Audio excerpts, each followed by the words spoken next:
Olá, olá, boa noite, sejam todos bem-vindos à TVD News 581 da sua parabólica digital, ao canal Silvio Navarro, esse grande jornalista que não cede espaço para conseguir alcançar mais pessoas, e em breve a Claro TV e outras TVs abertas aí, que quando eu lembrar eu listo para vocês. Hoje, sexta-feira, 8, sexta-feira de sextou, mas não. Aqui na TVD é SESC de Sabedoria, com Lucas Berlanza, do Instituto Liberal. Boa noite, Lucas. Boa noite, Camila. Boa noite a todo o público da TVD News. Uma grande satisfação, mais uma vez, estar com vocês. Espero que seja mais um encontro de reflexões proveitosas sobre os acontecimentos contemporâneos, sempre à luz de uma perspectiva liberal.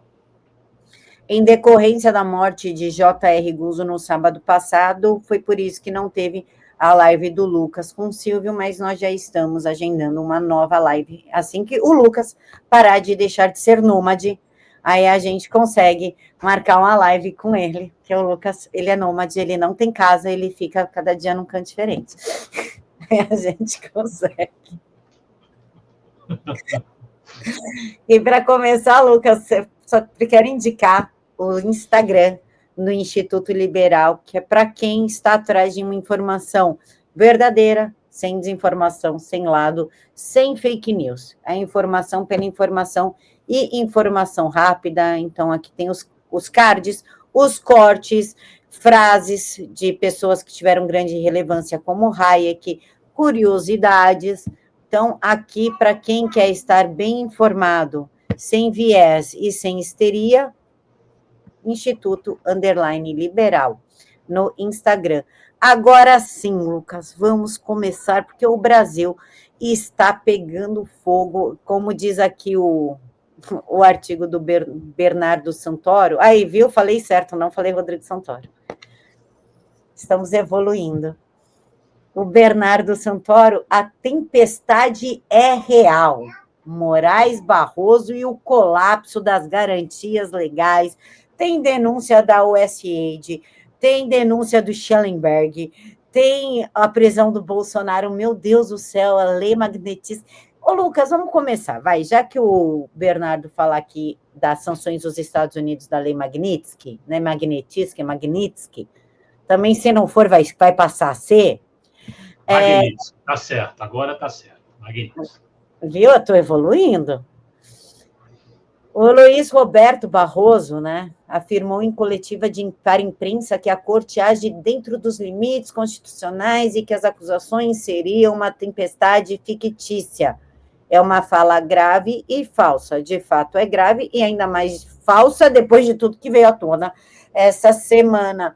Mas, Lucas, parece que a Magnitsky não fez efeito sobre o Moraes, já que ele mandou prender o Jair Bolsonaro por nada. Bolsonaro não fez nada.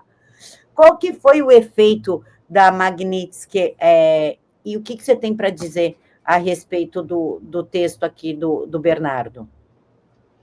Olha, Camila, o Moraes, especificamente, está sendo forçado a responder a toda a sequência de acontecimentos deste agosto, que já começa fervendo, né? Agosto, mês do meu aniversário, mas historicamente no Brasil é um mês de acontecimentos tumultuados, né? Nós temos aí em agosto a renúncia de Jânio Quadros, em agosto a famosa crise que começa com um atentado na Rua Toneleiro contra Carlos Lacerda, o assassinato do Major Rubem Vaz e termina com o suicídio do presidente Getúlio Vargas. Então, é um mês tumultuado, começou tumultuado, mas nesse caso vem na sequência já de uma sucessão de acontecimentos que já vinham tumultuando a vida pública brasileira numa crise institucional, política e diplomática inédita, porque nunca houve um protagonismo tão grande dos Estados Unidos nessas querelas internas do Brasil, na grande questão ocupando o noticiário, ocupando as atenções em Brasília. Eu não acho que Alexandre de Moraes passou ileso pela Lei Magnitsky, que ele não sentiu a Lei Magnitsky. O que acontece é que, além da Lei Magnitsky, que é o que o Bernardo comenta no começo do artigo, nós tivemos manifestações de rua. As maiores manifestações de rua, na minha opinião, estive presente na manifestação realizada em Copacabana, aqui no Rio de Janeiro, E foi, sem dúvida nenhuma, a maior desde as manifestações pelo impeachment da presidente Dilma Rousseff, que também, a mim parece, foram as maiores manifestações públicas, manifestações de rua da história deste país. E a manifestação deste domingo, ela foi, desde então, a maior que nós tivemos, que nós presenciamos nas ruas do Brasil. Não se limitou à Avenida Paulista. Então, você tinha milhares e milhares e milhares de pessoas em diversas cidades do Brasil atacando Alexandre de Moraes, pedindo no melhor sentido, a cabeça dele, o impeachment dele, a remoção dele do cargo que ele hoje ocupa como ministro-rei do Brasil.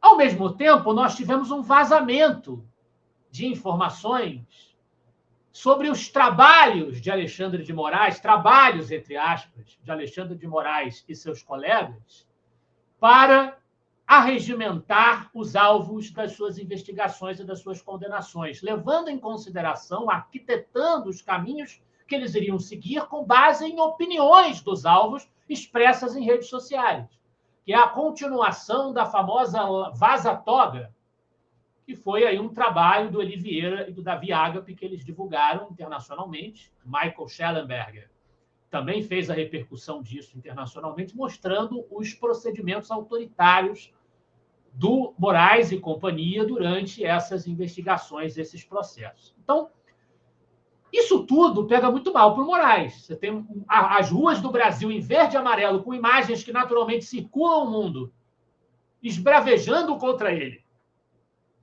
Já teve a Lei Magnitsky, já teve remoção de passaporte, e você ainda tem um vazamento tão grave como esse, maculando ainda mais a reputação do Moraes, que já não é a melhor das reputações. Moraes precisou, ele já foi levado a um estágio em que ele não pode retroceder. Ele não consegue, ele não tem caminho a não ser ir para frente. Então, ele precisou lançar mão de outro lance espetacular para tentar ofuscar o que estava acontecendo contra ele.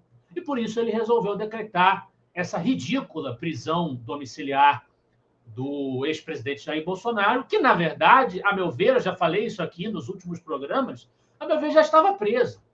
Bolsonaro já estava preso. Isso é só acrescentar uma coroa de flores ao absurdo que já estava, é a cereja do bolo, um absurdo que já estava sedimentado, que eram aquelas medidas cautelares limitando a possibilidade de expressão do Bolsonaro. Porque imagens dele e vídeos dele foram veiculados pelo telefone ali do filho e do Nicolas Ferreira durante as manifestações. Ele deu esse passo, ele usou esse passo como pretexto. Mas, na verdade, a intenção do Moraes é dar uma resposta, porque as coisas estão muito feias para ele. No Brasil e internacionalmente, ficaram muito feias para ele. Então, ele precisava de um lance espetacular para fazer uma demonstração de força, de resposta, sinalizar para aqueles que ainda se animam em defendê-lo, por mais radioativo que ele tenha se tornado. Então, eu não diria que ele se lixou para o que aconteceu. Na verdade, essa medida ela vem numa sucessão de escaladas justamente em resposta à escalada de desventuras que se avolumaram em torno da figura de Alexandre de Moraes. Perfeito. Inclusive, Lucas, como é que tu vê? Eu até anotei aqui, prisão domiciliar do Bolsonaro, manifestação, vaza-jato, silêncio do Congresso sobre a vaza-jato. Aí eu te pergunto, eu imprimi a vaza-jato parte 2, que é para ler com calma, porque, cara, tem muita denúncia aqui, muita denúncia. Como é que tu vê que pessoas como a mão de ferro por trás da força-tarefa, Cristina Yukiko Kusahara, ela era chefe de gabinete do Alexandre de Moraes, e ela que criou aquele grupo de positivos e negativos, que decidia quem ia ficar preso por postagens de rede social. Tem dois senhores presos, um homem e uma mulher. Um postou qualquer coisa em 2018 e depois não postou mais, e nem estava no 8 de janeiro. E a outra senhora estava no acampamento, não foi para frente do Congresso e tinha uma postagem em 2020, falando mal do Lula. Recebeu negativo e está presa. Eduardo Tagliaferro, que foi responsável pela elaboração das certidões de classificação dos detidos, que é essa positivo e negativo. Marco Antônio Martins Vargas, que foi juiz auxiliar de Moraes no Tribunal Eleitoral. Ele fazia os arquivos da Vaza Toga anterior, ele deu cobertura institucional a operações secretas e apagar documento e tudo.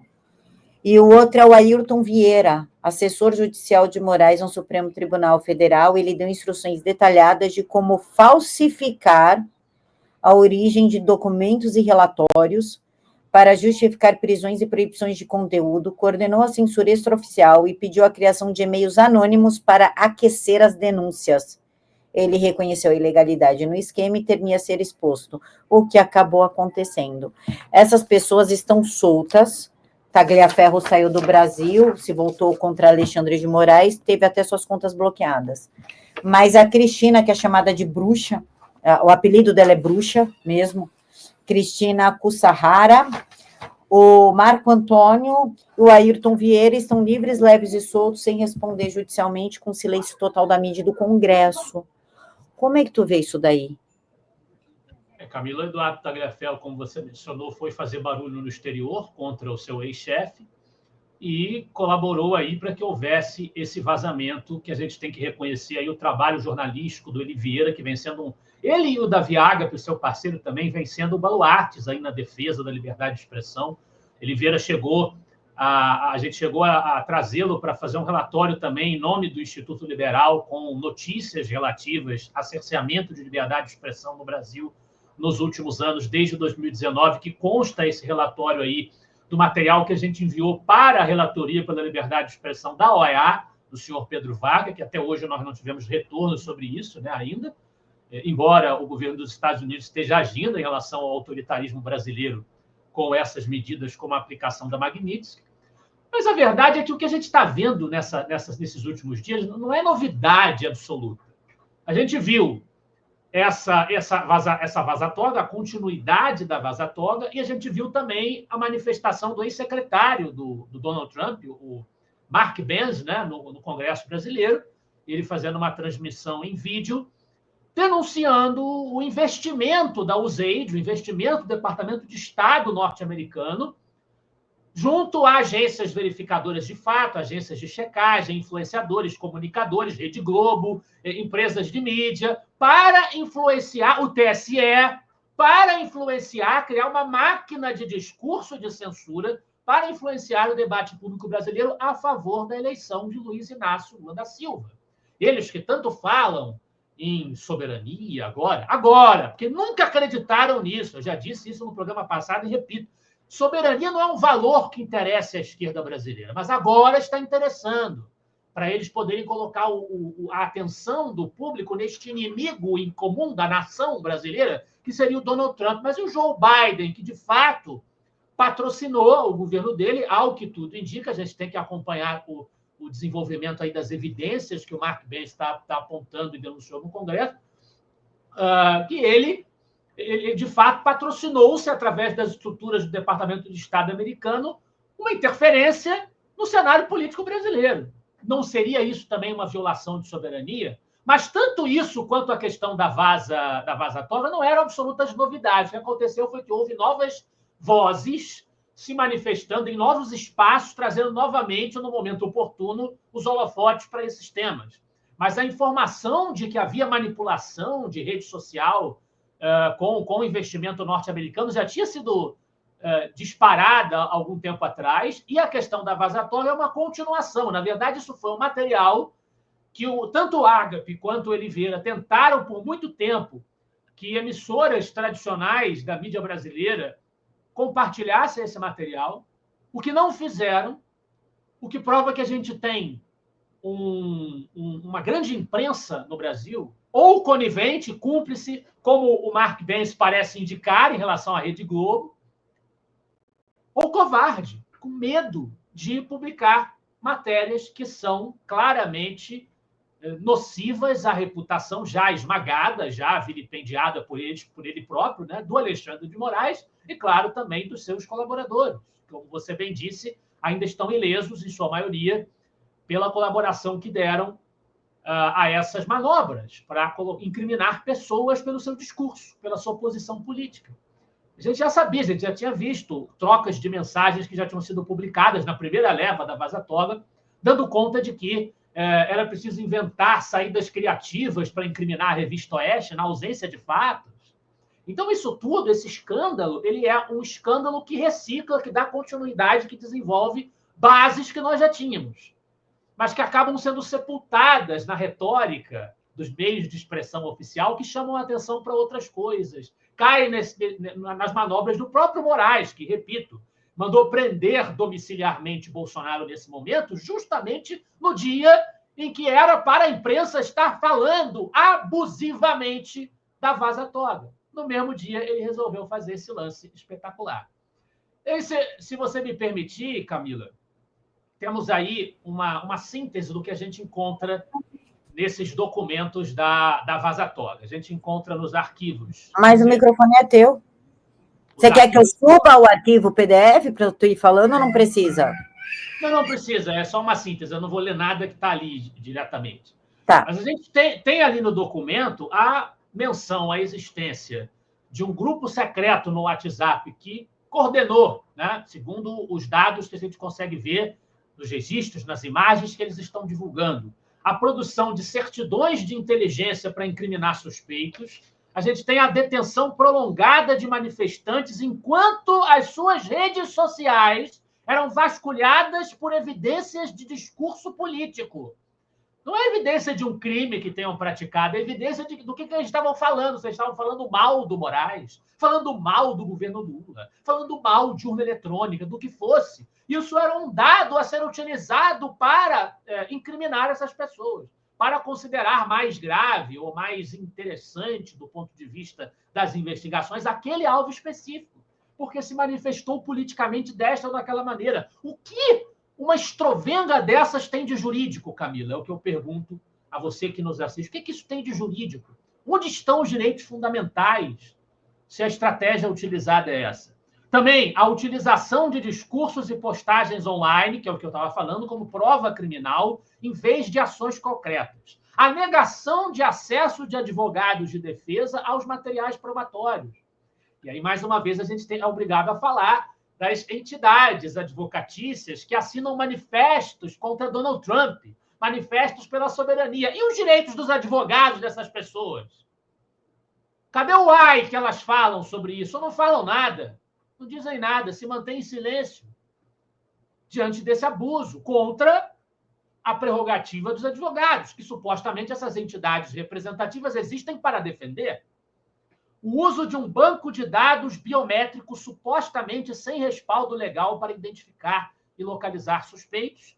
E a gente tem, entre aspas, aí, a investigação apontando que Moraes, servindo aos interesses de Lula, contornou a lei para efetivamente criminalizar o discurso político.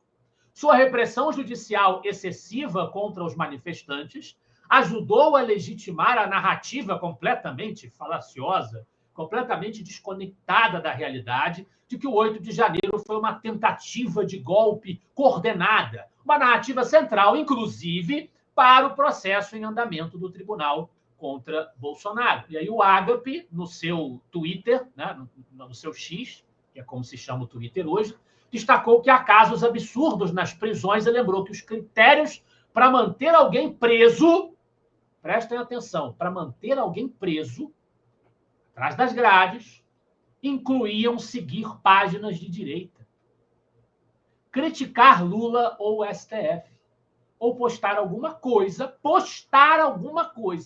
em apoio aos protestos. Se você fez isso, vamos prestar atenção a esse sujeito, que ele deve ser um criminoso. Ele deve ser uma ameaça ao Estado democrático de direito brasileiro, porque falam mal da gente. Como enxergar democracia num estado de coisas em que as pessoas são alvo de processos iniciados, repetimos, inquéritos iniciados de ofício, pela vontade ali do julgador, que acumula posições ali de vítima, de investigador, de acusador e de julgador, e como critérios para estabelecer os alvos da sua perseguição, que é isso que essas coisas merecem como designação, como nome, né? As pessoas estão sendo perseguidas, foram trancafiadas com base nisso, levando-se isso em consideração. Como tratar como um critério aceitável as postagens políticas das pessoas nas suas redes sociais? Fica claro, Camila, que as coisas passaram totalmente do limite e que não há como a gente tratar essa situação que a gente vive como uma situação normal de um Estado de Direito. Não que o Brasil tenha sido, em qualquer momento da sua história, um exemplo primoroso de democracia liberal. Mas espera lá, né, pessoal? Tudo tem limite. Tudo tem limite. De fato, Lucas, tudo tem limite. E eu gostaria de saber o que você pensa de um grupo onde estava a Cristina, o Eduardo, o tal do Vieira, enfim, o grupinho do demônio, chamado Audiência de Custódia, onde eles decidiam lá de forma sumária quem deveria cumprir 14 anos, quem deveria ser solto apenas por posts e pela cara da pessoa. Como tu vê um negócio desse? Não, aí eu sou obrigado, assim, eu tenho visto algumas comparações com a Operação Lava Jato. Operação Lava Jato, vocês espero que se lembrem, né? Um grande acontecimento da história política brasileira. Nós tínhamos ali o protagonismo do juiz Sérgio Moro, os procuradores da Operação Lava Jato, Deltan Dallagnol, que depois virou político, foi cassado, né? Tiraram dele o cargo. Apesar dos milhares de votos que recebeu do eleitorado curitibano, ele foi cassado ali por uma questão que nem chegou a terminar de ser julgada. Enfim, o Loyola escreveu um artigo em que ele mencionou esse assunto, a gente falou sobre isso no programa passado. A Operação Lava Jato é muito acusada, até por pessoas de direita, pessoas liberais, conservadoras, de ter passado do ponto na sua utilização ali dos instrumentos de pressão para obter delações premiadas, a divulgação de áudios. Muita gente acusa que, do ponto de vista jurídico, excessos foram cometidos ali. E eu, literalmente, esses últimos dias, eu vi pessoas dizendo que Alexandre de Moraes era o que Sérgio Moro gostaria de ser, ou que o que a gente tem no STF hoje deriva do que a gente via em termos de ativismo judiciário, né, judicial, na Operação Lava Jato por parte do juiz e dos procuradores envolvidos na Operação Lava Jato. E aí eu paro para pensar no seguinte, pessoal. Eu não acho que as pessoas que tocavam a Operação Lava Jato estão acima da lei, estão acima de críticas, que a gente não possa apontar, até com base jurídica, que esse ou aquele comportamento não foi correto. Mas, primeira coisa, a gente está falando de julgamentos em primeira instância. Todo mundo que operava a Lava Jato estava sujeito a revisões das suas decisões nas instâncias superiores, tinha controle, tinha a possibilidade de revisão, o que não acontece com o STF, não acontece com o Moraes. Os crimes que estavam sendo investigados eram crimes de corrupção, de manuseio do recurso público, assalto às empresas estatais. Não era um crime de fazer postagem em rede social com opinião política. Não era um crime de estar numa manifestação em Brasília, na praça pública. Não era isso que estava sendo investigado na Lava Jato. O juiz Sérgio Moro, os procuradores da Lava Jato, não tinham competência, não tinham capacidade para silenciar ninguém, para calar ninguém, para censurar nada, para revisar marco civil da internet, para passar por cima de decisão do legislativo. Então, pessoal, quando eu vejo esse tipo de comparação, por mais que a gente possa fazer críticas à Lava Jato, a Lava Jato não está acima de críticas. Mas são fenômenos muito diferentes, me desculpem. São fenômenos muito diferentes. A Lava Jato não implantou um regime no Brasil. Quando a gente vê esse tipo de prática sórdida, típica de regimes totalitários, de você perseguir, inventar argumentos para perseguir alvos por causa do que eles publicaram, quando você vê isso, obviamente, você está diante de uma outra ordem de fatos. Estamos diante de uma disfunção plena do nosso Estado de Direito que precisa ser retificada antes de qualquer outra coisa.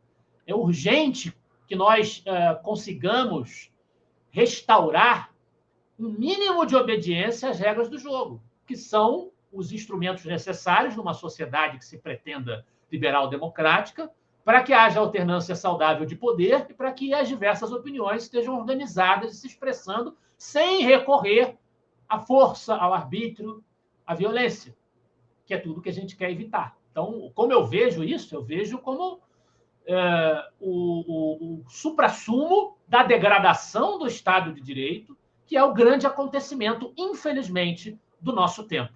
A grande mancha que se instaurou no seio da nova República, graças à hipertrofia do Poder Judiciário e aos anseios, desejos, à sede de poder de alguns megalômanos que hoje ocupam as posições de maior expressão nas instituições estatais brasileiras. Perfeito, Lucas. Eu só quero ler aqui um trecho, só para as pessoas verem o quão estarrecedor é. Inclusive, o Bernardo até coloca aqui, ó, no caso do 8 de janeiro, centenas ficaram presas por meses sem julgamento por condutas mínimas, como filmar um protesto ou passar batom em uma estátua, algo sem justificativa no ordenamento jurídico penal nacional. Dito isso, quero ler para vocês um trecho aqui da Vaza Toga. Um dos casos mais absurdos envolveu outro Ademir, dessa vez o Ademir Domingos Pinto da Silva, um vendedor ambulante de 54 anos do sul do Brasil. Ele nem estava presente no distúrbio do 8 de janeiro. Ele chegou mais tarde naquela noite ao acampamento militar em Brasília, após o fim da invasão, apenas para vender suas bandeiras e camisetas. A polícia o impediu de sair e ele foi detido. Ele foi rotulado como positivo, não por qualquer ato de violência, mas por tweets de 2018, criticando Lula e o Partido dos Trabalhadores. Nenhum deles mencionavam o 8 de janeiro, nem mesmo as eleições de 2022. Mesmo assim, sua certidão foi assinada pela Unidade de Desinformação do TSE e usada para justificar 4 meses de prisão e uma condenação criminal. Ele agora usa uma tornozeleira eletrônica e é obrigado a cumprir serviço comunitário, frequentar um curso sobre democracia e tentativas de golpe determinado pelo tribunal. Seu advogado chamou o caso de uma mancha vergonhosa no Supremo Tribunal Federal e disse que Ademir foi condenado sem que um único juiz lesse seu processo. É evidente que as pessoas que fazem uma coisa dessa não têm condição nenhuma de dar curso de democracia para ninguém, né? O que me espanta é que ainda haja quem insista em dizer que nós estamos vivendo uma situação de normalidade. Ah, porque teve manifestação na rua, então as pessoas podem falar. Querido, acontece que nas diretas já também era o regime militar, as pessoas iam para a rua. Primavera Árabe, aconteceram manifestações em uma série de ditaduras islâmicas do Oriente Médio.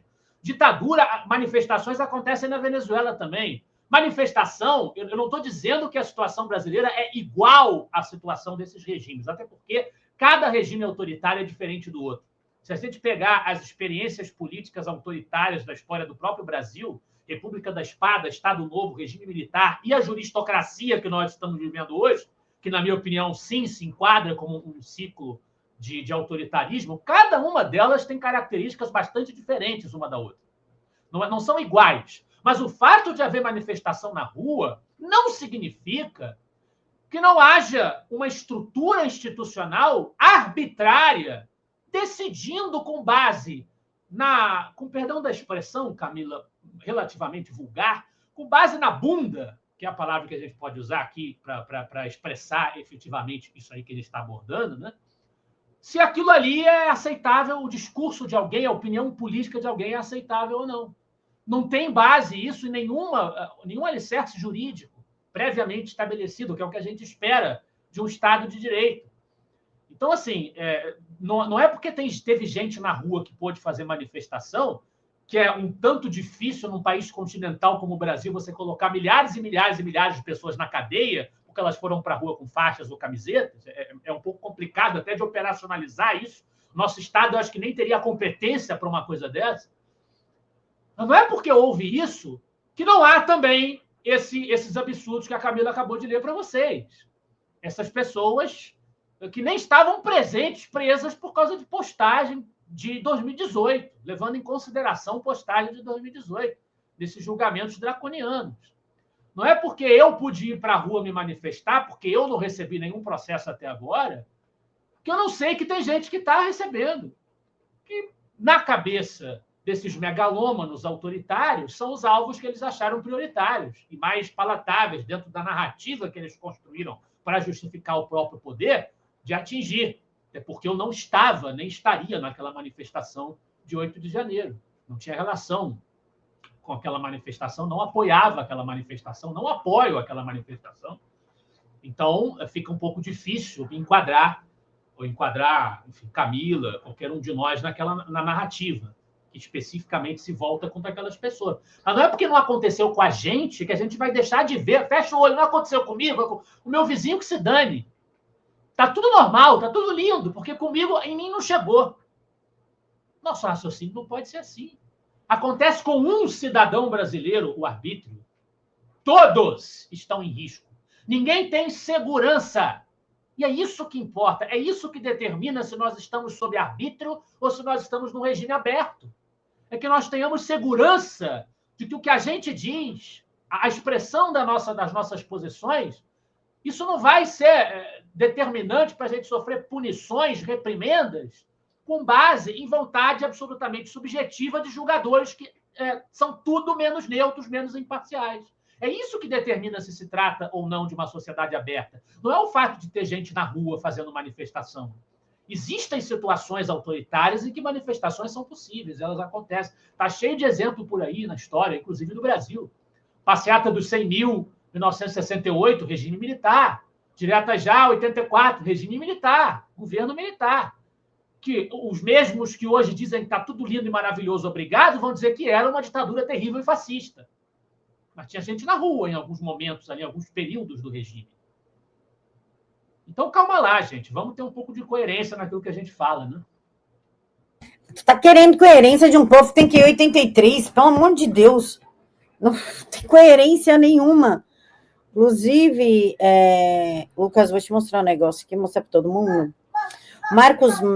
Mário Frias diz o seguinte: as organizações Globo, incluso o Canal Globo, Globo News, G1, Jornal o Globo e outros, foram denunciados na quarta-feira na Credem, CREDN, Credim, acho que deve ser, pelo Mike Benz, como partícipes de um grupo de desinformação que utilizava 7 agências de checagem de fatos financiadas e treinadas pelo governo americano por meio da USAID para interferir nas eleições brasileiras.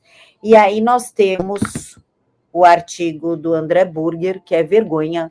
O Brasil está na lista de países de ofensores de direitos humanos, que é um texto maravilhoso do Burger. E ainda complemento com a Vaza Jato. Olha quanta coisa se interliga, Lucas. Em 3 de março de 2023, quando Cristina Cussarra transmitiu um pedido pessoal do ministro Moraes para encontrar provas que ligassem as mulheres a grupos de WhatsApp ou Telegram relacionados ao golpe, Tagliaferro recusou. O conteúdo já havia sido apagado, disse ele, e o próprio TSE havia apagado os registros esses que podiam inocentar pessoas, mas eles tiveram que usar a criatividade para manter pessoas presas. Essa palavra criatividade é maravilhosa, né? Criatividade, que coisa, né? Eu não sabia que juiz tinha que ser criativo, investigador tinha que ser criativo. Ele não tem que ser criativo, ele tem que respeitar a letra da lei, pelo amor de Deus. A criatividade vai ser artista, vai escrever romance, vai ser político, vira panfletário, faz grandes discursos da tribuna, mas não queira vestir uma toga que não é o teu papel. Poxa. Vira criador de conteúdo, né? A gente precisa de muita criatividade o tempo todo. E o pior, Lucas, que o Vieira lá, cadê aqui o nome dele? Ayrton Vieira, foi o dono da frase que queria ter uns jagunços. Dá vontade de mandar uns jagunços para pegar esse cara à força e colocá-lo em um avião brasileiro a respeito do Alan dos Santos. Sim, um assessor judicial do Moraes falou isso. Agora, essa bomba toda, eu ponho na tua mão agora e tu desenvolve, porque eu já estou até perdida. Não, realmente é dose para leão, é muita coisa, é muita informação que está sendo disparada rapidamente. Mas é bom porque é muita munição para desmontar esse castelo de cartas, essa grande ficção que virou o discurso oficial da elite política brasileira, a elite intelectual também, essa defesa totalmente artificial de uma normalidade que já não existe mais. Pegando o artigo do André Burger sobre a vergonha, o Brasil na lista de países ofensores dos direitos humanos, o enfoque inicial desse artigo é o enquadramento do Alexandre de Moraes na Lei Magnitsky, e o Burger faz menção ao fato de que entre as 740 pessoas atingidas pela Lei Magnitsky, que existe para sancionar indivíduos envolvidos em corrupção ou graves violações de direitos humanos, e entre essas violações de direitos humanos está a censura, está a repressão política, que é o que o Supremo Tribunal Federal vem fazendo, o que Alexandre de Moraes vem fazendo, e esses fatos só demonstram ainda mais isso, essas evidências da vaza-toga só demonstram ainda mais isso, que é o que interessa a Moraes ocultar quando ele implementa esse lance espetacular da prisão domiciliar do Bolsonaro, que, repito, já estava preso na prática, já estava preso com base em nada, preso sob ameaça de agravamento da sua condição por abrir a boca e por outros abrirem a boca em nome dele, o que seria praticamente você responsabilizar pelo ato de terceiros. Eu achava que as penas no Brasil eram individuais, né? O que você faz, você paga pelo que você faz, e não pelo que outros fazem. Mas não parece ser essa a opinião do nosso ilustre jurista, o nosso ilustre Rei Togado.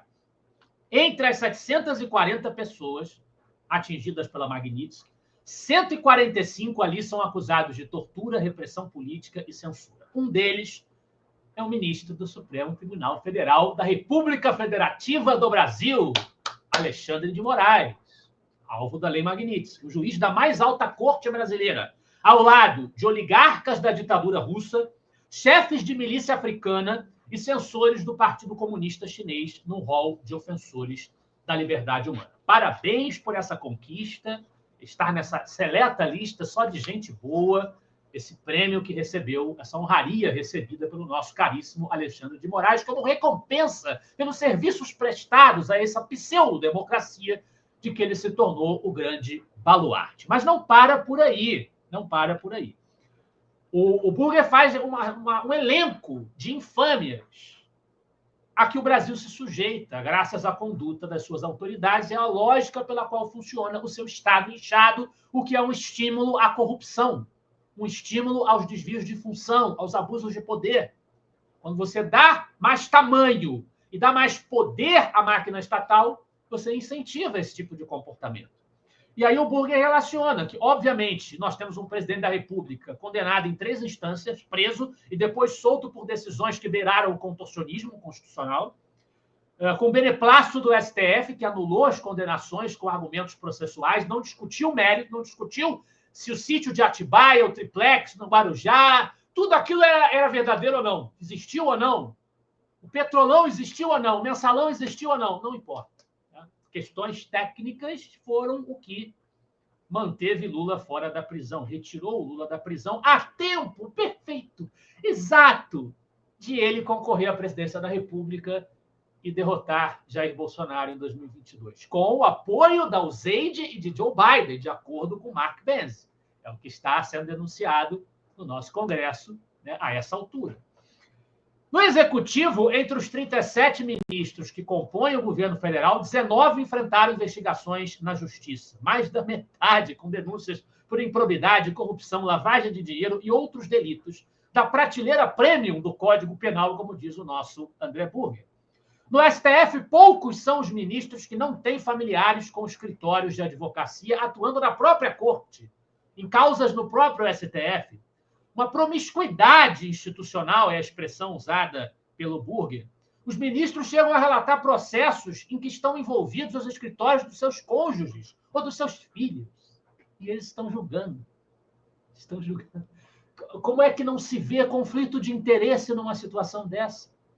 Ele chega a dizer, não é um conflito de interesse, é um sistema de interesses o que nós temos nesse departamento jurídico brasileiro. Congresso também não passa impune, não poderia ser diferente, o que explica boa parte da sua inércia por tanto tempo. Dos 513 deputados federais, 111 respondem a processos criminais. Outros 87 deputados respondem por pelo menos uma ação de improbidade administrativa. No Senado, 20 dos 81 senadores são investigados por crimes comuns. E 1 em cada 4 responde por improbidade, sem falar dos casos prescritos por lentidão deliberada ou enterrados sob o manto da imunidade parlamentar. Nos estados, 1.059 deputados estão distribuídos por 27 assembleias legislativas, as unidades federativas. A julgar pela média federal de 20% a 25% de envolvidos com a justiça, nós estamos falando de algo entre 200 e 260 deputados estaduais potencialmente enrolados. E nas câmaras municipais, com seus 57.958 vereadores, a matemática da vergonha, diz o Burger, projeta um contingente de mais de 11 mil vereadores com algum tipo de ação judicial, criminal, civil ou administrativa. Segundo o ranking de percepção de corrupção da Transparência Internacional, o Brasil ocupa o 107º lugar entre 180 países, a pior posição histórica de um índice calculado desde 1995, abaixo de nações, atenção, que estão em guerra civil, ditaduras africanas e regimes populistas que não fingem que estão aí para preservar a democracia ou a liberdade, Camila. Essa é a nossa situação. Excelente, Lucas. E eu te faço uma pergunta. Eu não teria seu poder de síntese, cara. Minha cabeça está muito a mil. Minha cabeça está USA, de interferência, Globo, 8 de janeiro. Minha cabeça está bombando, está bombando. Até anotei minha pergunta para não esquecer, olha isso. A gente está dependendo de 3 americanos para salvar o Brasil. Michael Pence, Trump e Marco Rubio.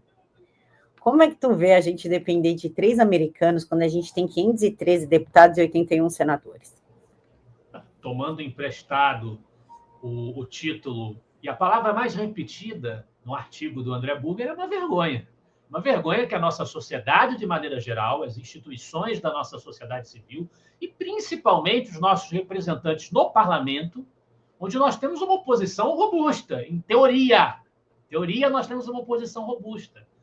Né? Mas o suor que foi para obter as 41 assinaturas para o impeachment de Alexandre de Moraes, com parlamentares, inclusive do PL, né? Inclusive parlamentares que foram eleitos pela oposição, não é, seu Romário? Né? Gente que não honra os votos que recebeu, sabe? Que não quis se expor a respeito do assunto e hesitou para se expor a respeito do assunto. Pelo menos até o momento que nós estamos aqui fazendo essa gravação, não se manifestaram, não tiveram coragem de assumir posição. Foi um suor, e mesmo assim, essas 41 assinaturas. E aí é um problema do nosso ordenamento legislativo, institucional. Os presidentes das casas têm poder demais. A gente consegue 41 assinaturas, mas mesmo assim a gente depende de Davi Alcolumbre para abrir esse processo. Davi Alcolumbre, que a gente sabe muito bem qual é a opinião dele, e vai precisar de muita pressão para que alguma ideia de mudança de posicionamento dele seja viabilizada. Então, assim, eu acho lamentável. Isso é a prova da falência das nossas instituições, é a prova da disfunção que elas vivenciam, que a própria democracia brasileira, entre aspas, não consiga equacionar as suas próprias crises e dependa para que fatos novos sejam gerados e pressionem a sua dinâmica de intervenções estrangeiras, de ações estrangeiras. Repetimos, a soberania brasileira não foi violada em momento nenhum, a não ser pelos próprios traidores da democracia brasileira, que são os traidores daqui de dentro, pessoas que estão aqui no Brasil atraiçoando a legitimidade do voto, da vontade dos indivíduos, dos cidadãos que constituem o povo brasileiro. Esses é que minam as bases da nossa soberania. E é por isso que a gente precisou, pela omissão, pela covardia do legislativo, por todos esses dados que a gente acabou de ler do artigo do Burger, que mostram os comprometimentos dos legisladores, o que dificulta a tomada de posição à altura do problema desencadeado pelo judiciário. É por todos esses fatores que a gente precisou ver o Brasil ser sacudido por medidas que vêm de fora. Perfeito, Lucas. Perfeito. A gente tem que ser sacudido pelo que vem de fora, a gente, isso é um absurdo. O Ciro Nogueira disse que não vai assinar o pedido de impeachment, falta uma assinatura só. Até o momento, falta uma assinatura, o momento que isso está sendo feito, falta uma assinatura. Canalha. E ele falou que não vai assinar porque ele não vê o porquê. Ele falou, não vejo porquê, não vai dar, não tem por que assinar. E aí me mandam a seguinte foto É dele. isso que o povo espera ouvir dos seus representantes. Parabéns. Mas eu acho que isso aqui explica tudo, né? Acho que essa foto explica demais, né? Porque ele não quer assinar. Esse aqui, para quem não sabe, cadê meu dedo aqui? Esse aqui é o Ciro Nogueira, esse é o Alexandre de Moraes, esse é o Pacheco e esse eu não faço ideia. Você sabe quem que é esse aqui, Lucas? Não Também sei. não faço ideia. Primeira vista, não reconheço. Mas está aqui o trio Parada Dura, e é por isso que o Ciro Nogueira, que estava abraçando Jair Bolsonaro na terça-feira, não vai assinar o impeachment tão pedido, tão ansiado pelo povo. Eu tenho que fazer uma observação aqui, diante do que eu já falei em programas passados, né?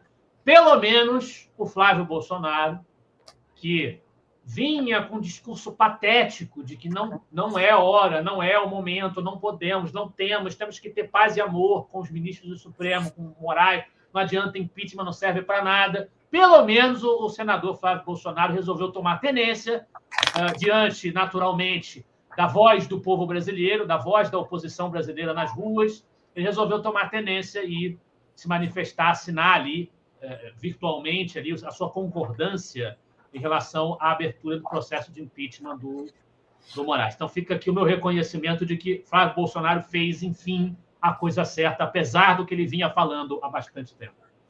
Lucas, só quero mostrar para o pessoal, para não nos acusar de fake news, que existem prints aqui das conversas de WhatsApp que foram vazadas, muito provavelmente através do Tagliaferro, mas está aqui os prints de WhatsApp, tá, pessoal? Só para não ter acusação de fake news, porque sabe como que essa esquerda é doente, né? Inclusive, Sleep Giants... Mais uma vez, a gente faz aqui o reconhecimento ao trabalho do Oliveira e do Davi Agri, porque foram as pessoas que acumularam esse material e o divulgaram através também da colaboração do Schellenberger no exterior. Inclusive, o Societário, que é um perfil no Instagram, pessoal, no Instagram não, no X, ele lembrou bem. Já surgiu algo sobre Sleep Giants Brasil ou já se esqueceram deles? Também foram financiados pela USAID e manipularam a opinião do povo. Eles fizeram parte da rede de censura financiada pela USAID. A ONG Alma Preta faz parceria com Sleep Giants Brasil, um movimento que pressiona anunciantes a boicotar veículos de mídia não alinhados à esquerda. Enquanto o ISA e o Observatório do Clima atacavam Bolsonaro, o Sleep Giants trabalhava para desmonetizar qualquer veículo que não seguisse a cartilha progressista. Coincidência ou estratégia coordenada? Não, vem me meter com o Sleep Giant. Eram esses dois babaca. Uma estudante, acho que era Uber, motoboy, será que porra que era? Ah, pelo amor de Deus, gente. Dois idiotas que não tinham um gato para pegar pelo rabo. Me meter com o Sleep Giants é dessas duas bestas, que somando o QI dos dois, acho que não dá 90.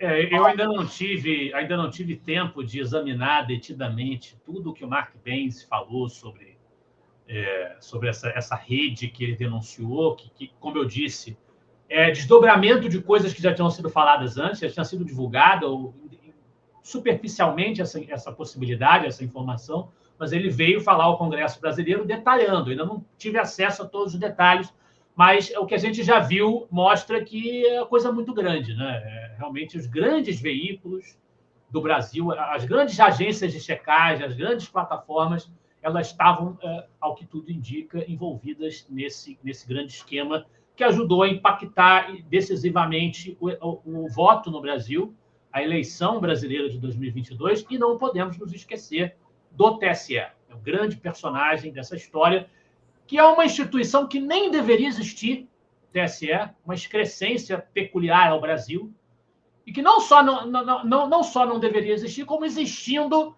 ainda se presta a esse tipo de papel, quanto mais não seja com as decisões completamente questionáveis que foram tomadas no seu âmbito durante o processo eleitoral. Isso mesmo, Lucas. Inclusive, aqui temos outro do Bernardo Santoro. Bernardo Santoro tá ótimo de texto, né? Meu, o cara tá... Bernardo sempre foi um grande articulista, sempre foi. Nossa, mas esses últimos meses parece que ele tá com sangue circulando bem, né? Ele tá com o famoso sangue nos olhos, porque ele tá escrevendo muito, e ele fez o efeito bumerangue do tarifaço do Trump, embora muitas pessoas concordam com esse tarifaço, eu, Camila, não concordo, inclusive o pessoal do agro vai perecer com os 36% a mais da importação, isso vai trazer um empobrecimento para a população, vai tirar o nosso poder de compra, o nosso poder de venda, e eu não acho legal. Há quem comemore esse tarifaço, mas eu particularmente não acho legal. Acho que o Lucas também não, né? Não sei. E o Bernardo Santoro diz o seguinte: uma questão econômica pertinente que eu vi recentemente com a tarifa do Trump, se esses produtos forem revendidos no Brasil, Lula vai conseguir entregar a picanha leitoreira barata por causa dos Estados Unidos? A resposta é que no curto prazo sim, mas a longo prazo não, e eu gostaria que você explicasse, desse essa explicação do Santoro mesmo, porque eu não me atrevo a falar de economia, porque aí nessa parte o meu QI é 50. Eu sou muito burra para economia, e quando tem muito número no texto, eu me confundo. Então, eu passo para ti o microfone, Lucas. Não, primeiro, em relação às tarifas impostas pelo Trump, a gente já comentou aqui, eu acho apenas que o papel da oposição brasileira não é declarar guerra ao Trump. O papel da oposição brasileira é pressionar as autoridades brasileiras. Nós somos oposição ao governo do Brasil. E nós estamos contando com ações dos Estados Unidos contra alvos específicos, que era o que vinha sendo pedido, que houvesse um posicionamento do exterior sobre as autoridades individuais que perpetram o regime autoritário no país. Não pega bem, enquanto existe esse diálogo, a oposição brasileira declarar guerra aos Estados Unidos, declarar oposição ao Trump. Para quê? O que se ganha com isso? Mas ninguém poderia, em sã consciência, soltar fogos e comemorar uma tarifação de 50% sobre o setor produtivo e do trabalho no seu próprio país. É evidente. A gente não comemora o que foi feito, embora seja uma decisão soberana do governo americano, e a gente saiba que houve muitas exceções. Quando o Trump assinou a ordem para impor essa tarifa, ele abriu várias exceções, vários produtos que o Brasil desenvolve, que são destaque na nossa pauta de exportação, estão liberados da taxação. O suco de laranja, por exemplo, foi liberado. Então, existe aí, acho que mais de 700 exceções, que, bom, diminui bastante o impacto disso sobre a nossa economia, mas ainda assim será um impacto bastante pesado. A gente esperaria que as nossas autoridades, é esse o espírito do meu discurso a respeito do assunto, que as nossas autoridades deixassem de lado as suas ambições na manutenção de um regime autoritário e populista e que elas fizessem o necessário pelo bem da população brasileira, que não expusessem o Brasil ao agravamento desta situação com papagaiadas como nós seremos, o Lula falando, eu vou ser ainda mais esquerdista, ainda mais socialista cada vez que o tempo passar diante do que está acontecendo, querendo posar de machão. O que a população brasileira ganha com isso? Nada. A gente não tem nenhuma chance nessas circunstâncias de minimizar o impacto ainda mais, de reverter o dano que foi causado, porque não querem largar o osso, não querem modificar o seu comportamento, a sua postura, e porque já construíram, nos últimos anos, desde 2023, quando Lula tomou posse, construíram uma sucessão de ações que desencadearam esse clima de degradação, as vias do rompimento que não é descartado nas relações diplomáticas entre Brasil e Estados Unidos.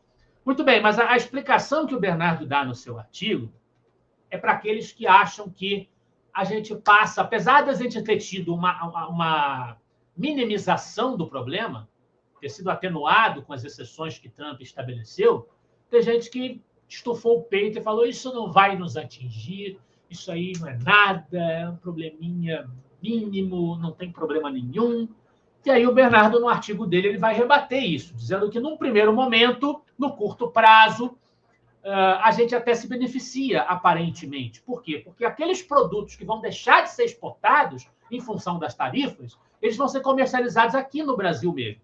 E aí você aumenta a oferta dos produtos internos, porque essa produção ela vai ter que ser desviada para o consumo brasileiro, então você vai ter mais produtos daquele mesmo tipo sendo vendidos no mercado brasileiro, e isso, consequentemente, faz os preços caírem, porque a oferta é maior. Então a gente vai ter uma picanha barata, como diz o Lula, por causa disso, num primeiro momento. Mas isso é uma ilusão, como boa parte das políticas intervencionistas também são ilusórias, né?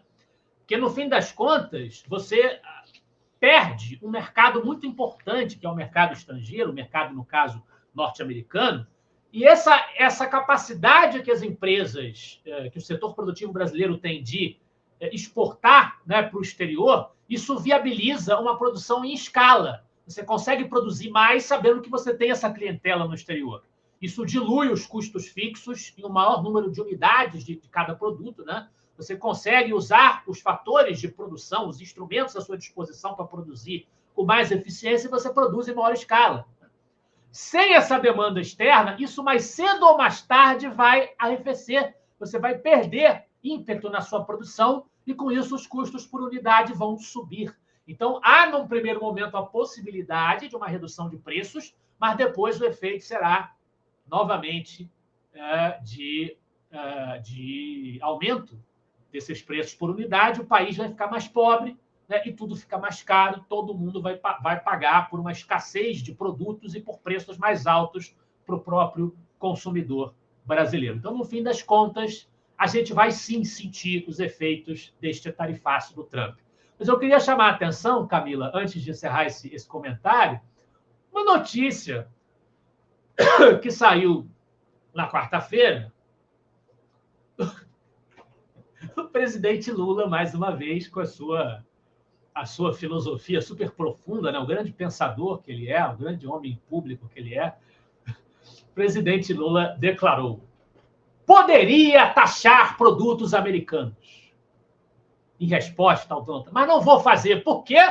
Porque eu não quero ter o mesmo comportamento. Porque eu sou superior. Ó. É isso, Camila, é isso. Não porque não tem nada para taxar, é porque ele é superior. Tá certo. É a superioridade de não ter nada para taxar, vocês que não entenderam, ele só não terminou. Por falar em pérolas do Lula, eu queria até te perguntar, como liberal, né, analista político, jornalista, como tu vê essa declaração aqui do Lula, que até me assustou, que ele vai ser mais socialista, mais esquerdista a partir de agora, logo depois de falar que eleição periódica não garante democracia. Depois ele falou que jamais vai entregar o poder para esses aloprados, no caso a direita, se a gente ganhar. E agora ele fala, estou tentando achar aqui a frase certinha para não falar bobagem, mas ele fala que ele vai ser... Lula assume que é socialista e que será cada vez mais esquerdista. Como é que tu vê uma frase dessa, Lucas, para um cara que diz que protege a democracia? Ele fala o seguinte, achei aspas: é preciso que se saiba que o Brasil pode fazer muito mais. Podemos melhorar muito a situação do país. A gente pode fazer muito mais coisa do que a gente está fazendo. Esse é o desafio de quem já foi presidente 3 vezes. Cada vez eu tenho que fazer mais. Tem que fazer mais. Significa que cada vez mais vou ficar mais esquerdista, mais socialista, e vou ficar achando que a gente pode mais, afirmou Lula, com aplausos da plateia. Como é que tu vê uma afirmação bizarra dessa depois de todas essas? Ele também disse que, se nós não quisermos censura, a regulação das big techs, que na prática é censura, né, que nós saiamos do Brasil. Essa é o comentário. Eu vejo com muita consternação a evidente contradição, o evidente comportamento paradoxal de quem se diz, como você bem apontou, defensor da democracia, mas vive a fazer acenos a condutas autoritárias, e vejo com muita preocupação também, porque o que me parece, Camila, nós vivemos um clima de radicalização, nós vivemos um clima de acirramento, ninguém... Esse sentimento que você acabou de expressar, um sentimento de uma enxurrada de coisas. Tem uma enxurrada de coisas acontecendo de todos os lados, pancadas de todos os lados, denúncias de todos os lados, a gente está perdido, a gente não consegue se encontrar. Isso é um fervor típico de momentos de crises graves, políticas e institucionais. O Brasil já viveu outros momentos como esse, de crises graves, delicadas, que a gente não sabe onde vão parar. Infelizmente, o sentimento é esse, o sentimento de que nós estamos vivendo um desses momentos de grande impasse, de grande crise, em que se costuma flertar com caminhos autoritários. Não, no caso do Brasil, um caminho autoritário já está estabelecido, mas tamanha é a pressão, tamanho é o confronto que se provocou, porque houve reação e reação estrangeira, né, a esse estado de coisas, que também foi, ao que tudo indica, fabricado e patrocinado e apoiado de fora também, como mostram as denúncias do Mark Benz. E, diante desse cenário conflagrado, os agentes, os artífices do autoritarismo, parecem estar sentindo não restar a eles outro caminho que não engrossar o caldo cada vez mais. Então, de um lado, o Moraes engrossa o caldo, embora isso já gere tensionamentos aparentemente dentro do próprio STF, isso é bom para nós. E de outro, o Executivo, nós temos aí o presidente Lula fazendo acenos cada vez mais claros à esquerda. Eu me vejo obrigado a me lembrar de João Goulart. Não que eu esteja prevendo fim semelhante, mas é porque as Forças Armadas não têm nada a ver com essa história, mas diretamente falando. Mas parece o João Goulart flertando com a extrema-esquerda no final, quando ele não tinha mais apoio de ninguém, não conseguia mais apoio nenhum no Congresso, não tinha o apoio político que ele precisava, ele começou a se socorrer da extrema-esquerda, e começou fez aquele comício da Central com placas em homenagem ao Partido Comunista, pedindo a legalização do Partido Comunista. O Brizola discursando, pregando um movimento revolucionário dos 11, os grupos de 11 pessoas se sublevando em cada estado para implantar ali uma república sindicalista, né? Me lembra isso, parece um cara que não vê um cenário de cerco, vê as coisas, a água batendo aqui no pescoço, né? Vê a confusão se formando, e aí ele resolve apelar para os seus, a ala mais apaixonada, mais radical, começa a fazer um discurso cada vez mais vermelho, Camila, é o que parece. Ou seja, ela não, né? Que é um homem. Ele está descontrolado. Elo, pronto. Elo dele está descontrolado. A sensação que a gente tem é essa. Agora vamos falar de coisa boa, Lucas, porque meu cérebro já está bugado. Já deu nó na minha cabeça, já tá. Eu não consigo nem mais raciocinar. Liga lá é concreto. Gente, é muita coisa. É um possível golpe nas eleições de 2026, com as declarações do Lula. É o Xandão que não sabe se fica, se sai sem impeachment, se vai pedir para sair, se vai fugir. É o Barroso querendo sair fora e ir para Roma, para a embaixada de Roma. Ele quer atuar como embaixador de Roma. Lógico que ele quer fugir. Nisso vão ficar um monte de vaga aberta para o Lula indicar os seus. E entre essa lista tem Rodrigo Pacheco e Ibessias para piorar a situação do Brasil. A gente tem que ver se o nosso Congresso, nesse momento, vai ser tão otário, tão vendido, né, de aceitar qualquer nome que o Lula apresente. Né? Essa é a questão. Você quer que eu responda? É bem provável que seja, mas a gente tem que levar em consideração que o país está inflamado. O país está inflamado e está pedindo impeachment de ministro do Supremo, coisa que nunca aconteceu. Né? De fato. Eu não sei. Para você impeachment o Moraes, você precisa que uma pessoa, o Davi Alcolumbre, abra o processo. Agora, para aprovar um ministro indicado, talvez a gente consiga ter nome para fazer se isso acontecer, né? para gerar uma dor de cabeça nisso aí. Vamos ver, porque o país está inflamado. O país está inflamado. A gente não pode deixar de levar em consideração que não é um momento comum. O momento que nós estamos vivendo não é um momento comum, é um momento histórico, que o país está inflamado. Então, vamos ver, vamos ver. Eu não descarto a possibilidade de dificuldades serem criadas para um eventual indicado ao Supremo. Sabe por que eu não? Porque eu acho que eu acredito que eles vão muito pelo bolso. Dependendo de quanto emenda Pix vão ser agraciadas. As pessoas vão ser agraciadas pela emenda Pix. Quanto ainda tem para dar? Essa que é a minha preocupação. Quanto ainda tem para dar? Meio difícil. Mas vamos falar de Og Leme. Nossa, eu legendei tanto vídeo sobre o professor Og que eu até aprendi sobre ele, Lucas. Maravilha. Até aprendi sobre o Og Leme, um dos corações aí do liberalismo no Brasil. Ele foi professor, foi mentor de muitos intelectuais de hoje, inclusive segundo o Alex Catarino, do próprio Alex Catarino. É um cara que tem a sua história marcada, o seu pensamento muito claro a respeito do liberalismo, e é uma pessoa que foi muito levada a sério, né? Ele morreu não tem muito tempo não, gente, foi em 2004. Não é esse povo que o Lucas traz de 1800 e minha avó nem existia ainda. Ele é bem mais atual, 1922, na 2004, e parecia ser uma pessoa extremamente lúcida, com uma cultura, né, Lucas, com desenvolvimento intelectual brilhante, né?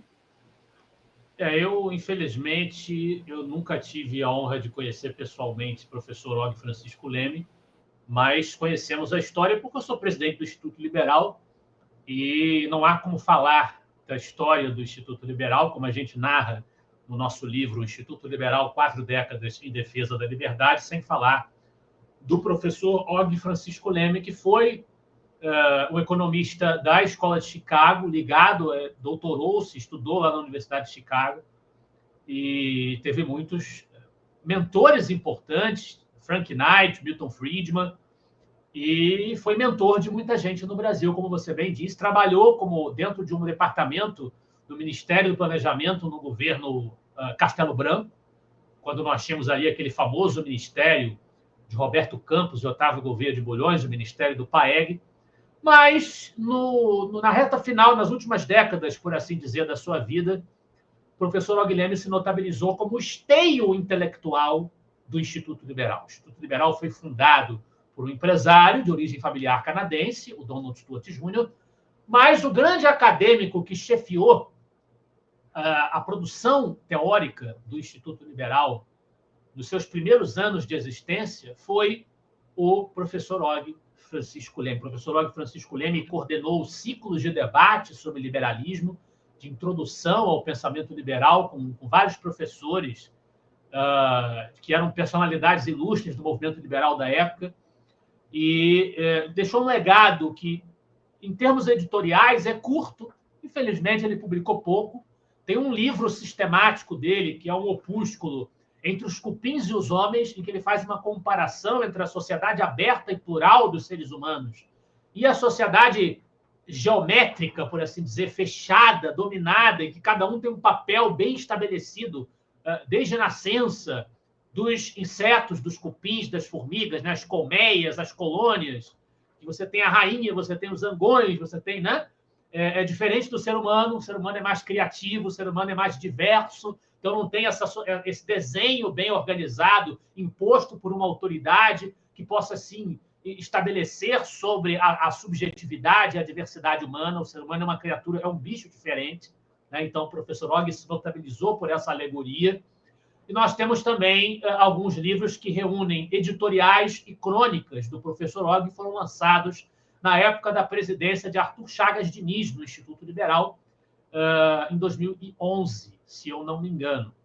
Mais recentemente, em 2021, o Instituto Liberal vem, na minha gestão como presidente, a gente vem, de vez em quando, republicando textos do Og nas redes sociais, no site do Instituto, trazendo de volta as ideias desse grande mestre, que continuam sendo iluminadoras, continuam sendo muito atuais. Mais recentemente, em 2021, nós lançamos uma coletânea que eu organizei, eu sou um dos autores, Introdução ao Liberalismo, editada pela Almedina Edições 70, e nesta coletânea eu incluí 4 artigos, logo no começo do livro, do professor Og Leme, que servem de brilhante introdução ao pensamento liberal, à sua proposta e à sua natureza. Eu gostaria de destacar aqui uma passagem que eu sempre mencionei também no meu livro, O Papel do Estado segundo os Diversos Liberalismos, que foi lançado pela mesma editora. Eu sempre que posso menciono essa passagem, mencionei nesse artigo que a gente publicou homenageando o professor Og, que está servindo de provocação para esse comentário, que foi aniversário dele no dia 4 de agosto, ele teria feito aniversário se estivesse entre nós, que é uma síntese perfeita do liberalismo. O professor Og diz assim: por liberalismo pode-se entender 3 coisas. Primeiro, uma visão de mundo, aquilo a que os alemães chamam de Weltanschauung, de acordo com a qual a vida humana apenas faz sentido em liberdade. Segundo, uma doutrina, isto é, um conjunto sistematizado de ideias, valores, princípios e conhecimentos sobre a importância radical da liberdade e das instituições que a tornam possível. E terceiro, é um movimento político, partidário ou não, favorável ao estabelecimento de uma ordem liberal baseada naquelas instituições garantidoras dos direitos individuais. E por que os liberais são liberais? 3 são as fontes principais das convicções liberais. Primeiro, a ordem liberal é, entre as alternativas de organização social, a mais compatível com a condição humana. Segundo, é a que mais eficazmente enseja a busca da identidade pessoal, o desenvolvimento das potencialidades individuais e a busca da felicidade pessoal. E terceiro, é a mais compatível com a prosperidade material, pois há comprovada correlação entre liberdade e crescimento econômico. Essas 3 convicções são passíveis de demonstração teórica e verificação empírica. São, portanto, frutos da razão e da evidência histórica, e não da fé. Com esse trecho, a gente deixa aqui a nossa homenagem ao brilhante e grandioso professor Og Francisco Leme. Perfeito, Lucas. Lucas, ele não morreu faz muito tempo, morreu recente, então ele pegou mais ou menos o Brasil já meio ruim, né? Ele Para morreu... mim faz um pouquinho de tempo, porque em 2004 eu tinha o quê? 12 anos? Para mim faz um tempo. Não é exatamente tão atual assim, mas...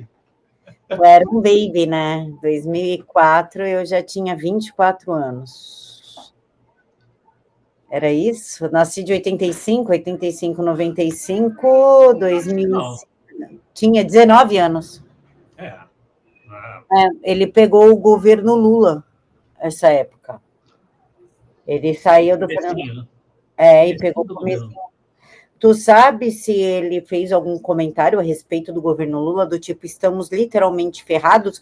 Falo isso porque o meu avô morreu em 2000 e eu casei, minha filha nasceu em 2008, eu casei em 2005, em dezembro, meu avô morreu em julho de 2005. Quando o Lula assumiu, meu avô falou assim, ó, agora o país está ferrado, porque esse vagabundo é um canalha e não serve para nada. Meu avô estava muito certo. Você sabe se o Og falou alguma coisa? Não, eu não sei se ele chegou a escrever um artigo específico sobre... Eu sei de textos dele analisando o governo Fernando Henrique, nos anos 90, mas já em governo Lula, mas a perspectiva do PT, certamente o PT, contemplado aí como um protagonista da oposição de esquerda ao Fernando Henrique, ao PT como opositor, certamente o professor Og redigiu críticas. Mas ao governo Lula em si, a situação imediata pós-eleição de 2002, eu confesso que não sei se ele chegou a tecer algum comentário sobre isso. Seria interessante, né, se ele tivesse escrito alguma coisa, mas ele era um cara que preferia falar do que escrever, né? Ele preferia ensinar, né? do que ficar registrando coisa. Por isso que, infelizmente, ficou muito pouca coisa escrita. Mas a gente tem, como eu mencionei aqui, tem os editoriais e crônicas, mas não vão até esse período de 2002, 2003, não vão. E é o livro dele, Entre os Cupins e os Homens, que é o único, praticamente, né, o opúsculo dele, que ele realmente publicou em vida. E algumas matérias na antiga revista Banco de Ideias, publicada antigamente pelo Instituto Liberal, e em alguns outros materiais, encartes, políticas alternativas, revista Notas, enfim, tinha o Instituto Liberal e as suas filiais que existiam na época pelo Brasil publicavam. A gente tem alguma coisa registrada da lavra do professor Og, mas muito menos do que a gente gostaria, infelizmente. Lucas, e dica de livros? O que temos para hoje? Eu vou subir aqui, porque a livraria, claro, está com desconto aqui para o pessoal da TVD. Toda sexta-feira a gente põe desconto na livraria. Qual livro indicaremos hoje? Então, eu vou indicar a Liberdade dos Antigos comparada à dos Modernos. Onde é que está esse? Está na livraria. Não, tem que digitar na busca. Está com preço bom também ali. Isso, esse aí. Liberdade dos Antigos comparada dos Modernos, um clássico de Benjamin Constant de Rebecque, um grande liberal francês, que inspirou Dom Pedro I, e nesse texto ele faz uma comparação entre essa valorização da esfera privada entre os modernos e a liberdade vista como muito mais a participação política na praça pública, na expressão da vontade política, como era enxergada pelos antigos. E Rousseau se apropriou desse paradigma. É um livro muito importante para a gente pensar a importância da liberdade individual, disso que a gente chama modernamente de esfera privada, que é uma preocupação primacial de qualquer liberal que se preze.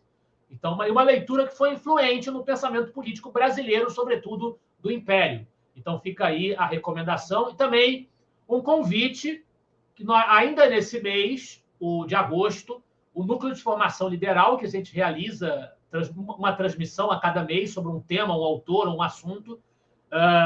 Já está definido o tema desse mês. Em breve a gente vai divulgar nas nossas redes sociais o dia e o horário, o relator que vai ser responsável. Nós vamos estudar a Madame de Staël, que foi amante do Benjamin Constant e era uma grande intelectual francesa, também crítica de Napoleão. Enfim, então fica o convite aí para quem quiser acompanhar o Núcleo de Formação Liberal. Olha que safado, ele tinha amante. Que feio, seu Benjamin, que feio. Nossa, decepcionada. Infelizmente, Dom Pedro I também tinha, né? E como tinha. Decepcionada com esses homens. Pois falam, os homens de 2026. Você reclama dos homens de 2025? Não. Eles estão pedindo dinheiro, esses daí. Século XIX.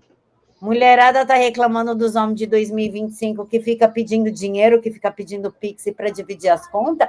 Pelo menos eles não tiram um chifre, tá? Porque geralmente eles gostam da mesma coisa que a gente, então eles não fazem muita coisa. Agora, esses daí metiam o chifre, tá bom? Ai, vocês estão reclamando de barriga cheia, vocês são muito, muito reclamonas.